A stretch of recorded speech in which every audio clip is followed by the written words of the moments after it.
Le président de la Commission de l'Union africaine, Moussa Faki Mahamat,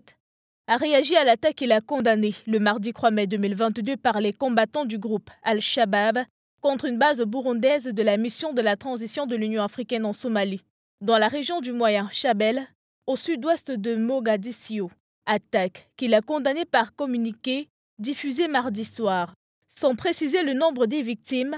Moussa Faki Mahamat a rendu en hommage aux casques bleus burundais qui ont perdu la vie en aidant à ramener la paix et la stabilité en Somalie. En outre, le président de la Commission de l'Union africaine a lancé un appel à la communauté internationale afin qu'elle renforce son soutien aux services de sécurité somaliennes et relever les défis sécuritaires en Somalie.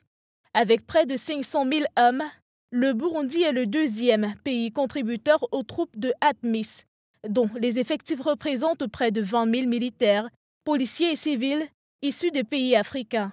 La mission de la transition de l'Union africaine en Somalie a fortement remplacé la force de maintien de la paix africaine en Somalie avec un mandat prolongé fin mars dernier par le Conseil de sécurité des Nations Unies jusqu'à fin 2024 pour stabiliser le pays face à l'insurrection d'Al-Shabaab.